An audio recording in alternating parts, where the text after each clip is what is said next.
Good afternoon. It's Miss Leslie here. Today, for our lesson, we're going to talk about AI literacy. And for the purposes of the next unit, we're actually going to be using AI to build a robotic hand. I don't know if you can see that very well, but we'll get more into the details over the course of the next few lessons. So let me put this away. So, just with a show of hands, how many of you have actually heard of AI? Okay, looks like the majority of the room. Okay, so we're going to do a stack and share. I'll pick three people. Um, what are some things that you've seen or heard about it? I'll pick here, here, and here, and then validate the feedback. And so for those of you who didn't get a chance to share, if there's a question or insight that you have that you really think should have been captured in class, you can feel free to write it down on a post-it. We'll put it in our parking lot, and then I'll go through those before the next class so we can discuss some of your ideas further. So that being said, today we're going to learn how to use AI using a machine learning assistant called Perplexity. And this is going to be used as a planning and thinking partner so that you can build a robotic hand project for your portfolio. The robotic hand will be built with a Lego robotics kit, in this case, the Lego Mindstorms kit, and any movement in the hand will be block coded in Scratch. So it sounds like a complex project, but part of in tech, we have a term called decomposition, where you take a project that is big and you break it into smaller parts so that it's more manageable. So that's what you're going to be learning in this class. So by the end of the class, you should be able to explain in your own words what a large language model is, because that'll be important to know when you're going to college. You'll be able to use Perplexity specifically to help you plan or debug your project. And that'll be different from having AI actually do the project for you. And then you'll also be able to describe how you use machine learning, who your project benefits, any particular burdens it may create for people, for yourself, or for people in your community, and any concerns that you may have about the ethics of your project or the use of AI. So next we'll move on to what is an LLM? So an LLM is, I'm going to explain the concept. It's an LLM is a large language model. It's a type of machine learning that's been trained on a lot of text, large amounts of text, to be able to learn different patterns in language. So you probably heard of tools like ChatGPT, Claude, Copilot when you're searching in Google or Bing, where you can enter a question or a term. Uh, it's a term that we use in AI called a prompt, and it generates answers by predicting what text should come next. So a lot of people think that AI understands and can create answers to questions like a human, but what it's really doing is looking for patterns and data that's been provided to it. So that could be a knowledge base of instructions, like a manual for how to do specific tasks. It could be a set of images. It could comb through web forums and provide the average answer based on patterns that it finds to suggest that it's telling you what could be the correct answer. And so that means it can really sound confident about the answer that's providing you and still be wrong. But it can also reflect biases in the data that it was trained on. So your experience as a high school youth, you may ask a question and it'll give you an answer that is so far above your head that you're not able to understand it. Um, or it may not reflect your own personal experience. So that's something to think about who trains AI. We're not going to get into that today, but thinking about how that may show up in the types of answers that you receive. But one positive aspect of using AI and the language models is it can be a really useful tool if we, treat it like a tool that we can question and follow up if there are things that we don't understand, if the information isn't presented in a way that feels accessible to us, rather than treating it like a futuristic mentor that we should like automatically believe. And so just I'm gonna pick on one person to kind of answer this question. What's one way that this kind of AI could really help you on a project, like the robotic hand project or another project, and one way that it could hurt you or your community if you're not careful? So I'll give you a second to reflect on that. Okay, you look like you have an answer. Okay, great. And don't worry about being perfect. I just like really wanted to hear your first thoughts about how the tool could help or hurt. And if there are reflections or aha moments that you have, feel free to write those on a post-it. We'll put it in the parking lot and review those before the next class. So now I'm going to share my screen and we'll go through a perplexity demo. One second.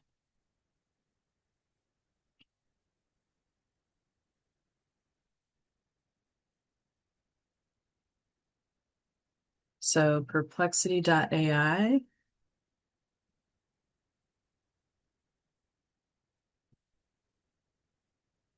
So in Perplexity, you'll notice that there's an interface. You'll have this little area that says Ask Anything. If you need to upload a file or image for more clarification, you have that option. But for this unit, what I really want to show you is how we're going to use it to plan projects and explain concepts that you may be unfamiliar with.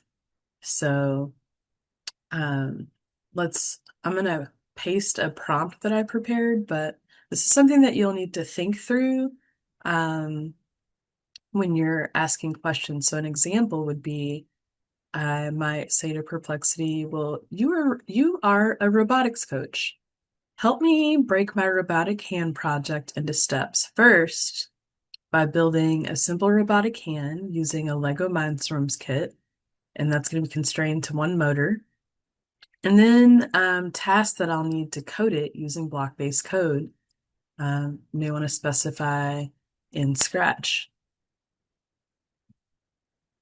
So first, please list the 5 to 7 physical build tasks, and then list 5 to 7 coding tasks in plain language.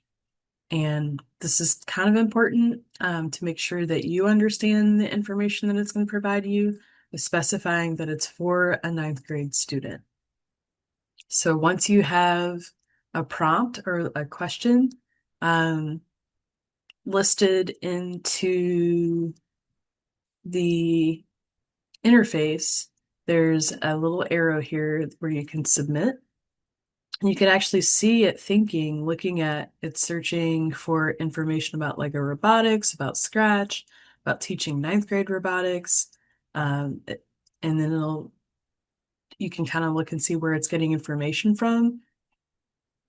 And so then it gives you a plan. So let's see. It says you can treat it in 2 phases. One as like a simple 4-finger claw hand with one motor, then write a Scratch style code to open and close it.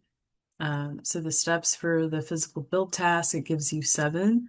Build the palm, mount the motor to the palm, create a axle or crank, and build the fingers, connect the fingers to the axle, the drive axle, add tips or pads to the fingers, you test the mechanism, but then it also gives you coding tasks in Scratch. So set up a start event, write the script to close the hand once, write the script to open the hand, control the speed and power of the grip, add keyboard controls for open and close, repeat actions with loops. And so this is the information. Now, how do we know if that's correct? While it's a good draft, we still have to adapt it to our own parts and our own ideas. So one of the things that you can check is there are these little citations and links. So here it says history. That's the question that I asked. Let's see, history +1. So what is this +1? If we toggle here where it says 1 out of 2, Um, it gives more of that. But really what we're looking for, so here's an example of um, a curriculum. So this is a citation actually where it pulled um, information. So you'll click here. It looks like there are actually two, a PDF introduction to Scratch or a PDF Scratch tutorial from the Australian curriculum. So we'll just pick number one for right now. It's highlighted. We'll click on it. It'll open up a tab and we can actually see the tutorial for, now this says it's for creating a game. So there may be things in the table of contents that are helpful for actually like starting the code, but it looks like maybe that's not the best example, but you know where it came from. So here there's a YouTube video. So let's see what happens when we click on the YouTube video. Hello, welcome to the Scratch coding class. In today's video, we're going to look at building and programming the LEGO Mindstorms EV3 robot with Scratch. And if you've not already, make sure to subscribe to the channel. So we can But just first, click we're going to escape to get out of the video, but I just wanted you to see that um, as you're learning how to build the Lego hand, um, whether it's in Scratch or whether it's in how to actually like build the pieces, let's say you don't know what I think there was a term that was used, drive, and you hit Control F. I think I saw the word drive, axle, and crank. So what if we don't know what that is? You can ask a follow-up question that says, can you simplify the explanation for what a drive axle crank is? I am unfamiliar with the concept. Explain it like I am 13. So then it'll be able to go through and explain different concepts that you don't understand. So in this one, it talks about a turning stick with a handle that makes things go back and forth. And let's say, how does this help with my robot hand project with Lego robotics? And so what you're doing is you're not getting the instructions for what to do. You're actually starting to use AI as a thought partner to plan and to understand why you're doing what you're doing, which can be really, really important. So I'm going to stop sharing for a moment.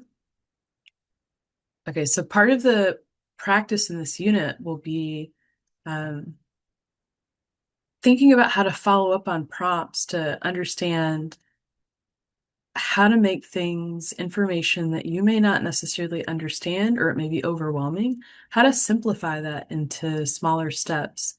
You can ask Perplexity to rewrite this in easier language. And this is something in AI that's known as what's called prompt engineering. So it's where you're learning how to ask better, clearer questions so that you can actually get useful help.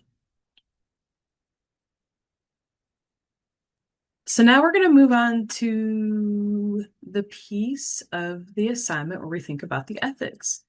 So that could be, when we use AI, it's never really neutral. And so I want you to think about the impact of it when you design. So who benefits, who's burdened? So here's some questions like who benefits when we use AI to plan and polish projects? Students that struggle with organization or maybe English isn't the first language might get more access to academic language. They might have a way of framing information that makes it easier for like a college admissions counselor to think, to analyze and assess the work that you're providing in your statement of purpose, in your portfolio, that really communicates that you've thought deeply about the work that you're doing and how it's going to apply um, to your academic program and the impact that you have on the world. And then, let's say we're thinking about who might be burdened.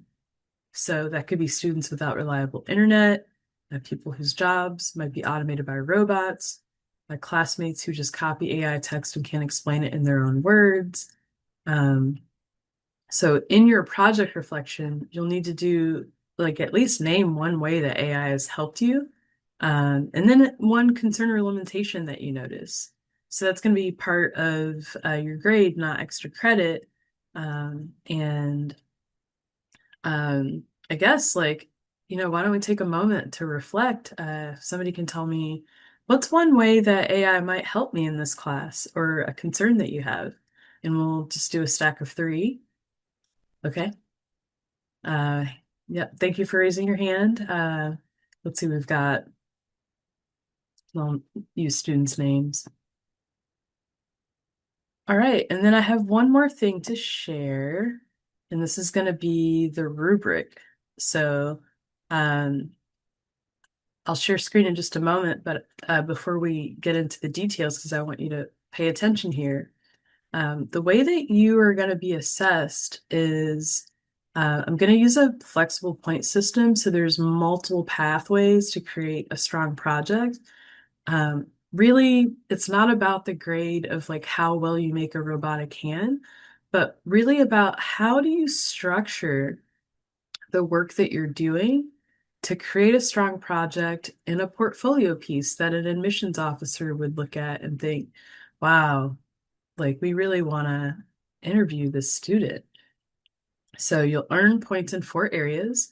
One will be in technical proficiency, so that's how well the mechanism, the code actually works. Uh, we'll look at creativity. Did you just copy something, or were you able to use some of the ideas from the resources that you pulled to make your own thing, to combine those ideas so that it's meaningful, and it works well. We're going to look at critical reflection and how you use AI. So, how well do you explain and critique your use of AI? And then your documentation and presentation. So, how are you clearly communicating what you designed, your decisions, the learning process?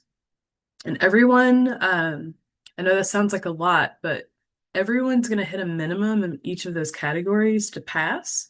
But you can also choose. So, let's say you are really good at you have a really strong mechanical aptitude and you're able to build something really cool, you can get more points in that, as long as you're hitting the minimums for thinking about it critically and documenting your work, having some creativity, you can get extra points for how if you want to do like a really ambitious project, but maybe you're learning how to engineer parts for the first time. Well, I don't want you to lose points for that because it's not about the robotic hand. It's about making sure that you can develop projects and use AI to, as a thought partner, to create things that are meaningful, but also being very mindful of how it's used, who is benefiting from the work that you're creating, where the bias might show up, who might be burdened. You're thinking, so maybe you're demonstrating that you're thinking about, well, if I build this robot hand and it's used in a factory, does that mean people are losing jobs? That's just like an example. Um, so you could get points for thinking about this critically as well. And so the way that this will work is you'll have 40 points maximum, but then if you score above 34 points, that means that when we're evaluating your project, that it really looks like something that a college admissions officer would be impressed by. So I'm going to share screen and so that you can actually see the rubric. So let me just pull the rubric up, share the screen, because I want you to be able to see how you're being assessed. So this just goes into the goal is to create the hand using perplexity as a thinking partner and documenting your process in a way that could go into a college portfolio. We talk about the point systems, how well you robot your robot and code work, how thoughtful and original. We just went over this, so I'll move ahead. You can read it more in detail on your own. And then, there's different descriptions. So, technical proficiency, I'll let you read this on your own so that you can get a sense of how, like, what a really strong project would look like as you're thinking about how you want to prioritize your time and your efforts. But I'm going to stop sharing. And then I also have one more tool that's going to be really, really helpful as you're planning your work. And so this is just a project guide. So I'm going to share my screen one more time so that you're able to see it. And for the project guide, there's going to be questions that you answer. So you have your project name. You're going to put a description of what the project is and what does your robotic hand do? Who is it used for? We have another section that asks more about perplexity and how it's different from um, ChatGPT or another chatbot that you would use. You're going to be responsible for writing down or sharing what prompts you use, at least three of them, um, how it helped, if you have to check it or change it. Um, that's going to be really beneficial for us to know so that you can get used to using this tool. And then we also are going to have your steps that it recommended. So that's for the actual physical build, for the code steps. Now, I'm going to have a little more leniency about whether or not the code or the physical build works because I know that that's going to take quite a bit of time to figure out, um, which is why we're doing this as a whole unit instead of just as a class. But if there are questions as you put them in the parking lot, we can do mini lessons to talk about if there are things like, let's say you've never used Scratch before. That's something that's pretty fundamental. So if we need to go back and talk about how to use Scratch or a feature in Scratch, like we can do a mini lesson for how to do that, how to create conditionals and loops, or explain what those concepts mean. And then you're also going to talk about challenges that you faced or expect to face. There's a section on ethics. So this is the questions about who's benefiting, who might be harmed, and then maybe thinking about a class rule or a boundary that might be important for using AI fairly so you're not plagiarizing work. And then there is a checklist for how you're going to document your work. So when you present, you're going to start with we're going to use the startup pitch model. We've talked about this before, so you're going to start with the why. What if you needed to solve a specific problem? This is how my project could be a thing that's designed to help. So, what if you had difficulty? Let's say there's a hazardous spill in your neighborhood and you need to clean it up, but you don't have the appropriate equipment to do that safely. I've designed a robotic hand that can be used to pick up hazardous waste. So that's just an example. You don't have to use that one. You can innovate on your own. These are going to be student-led projects, but you're just going to be thinking about to make it easier for you, I provided some stems. So right now, a specific group struggles with a specific problem. Think about what that is. What if we improved or created a better experience with this thing that I built? And then you're going to talk about your project and how it helps. And for the next lesson, we'll talk more about the how, like how you would describe how your project works and the concepts um, of validation and iteration, but you don't have to worry about that right now. That'll be a mini lesson in the future. So the last piece will just be more of a reflection on the use of AI. How can perplexity be used as a tool to create an internal sense of safety for you when you're in a learning environment where you need to understand ideas and concepts you may not be familiar with? I think this is a really important question as you enter spaces, whether you go to an HBCU or whether or not you go to an institution that isn't majority BIPOC, where are how is this tool useful for helping you keep up with the other students, but also feel like you belong, that the work represents like what you're interested in? And then there's just like a last piece here. If there are questions that you might not have remembered or you want me to anonymously address in class because you don't want people to know that you don't know the answer, this is a way for you to ask those questions and we can address them in the next class. So, for the rest of the class period, you're going to start working through this document, the project guide, to start, this gives you steps, very clear steps on how to move forward in your project. And once I see those and we can talk through whether or not you have a strong plan, then we'll start working on the Lego build. All right. Does anyone have any questions?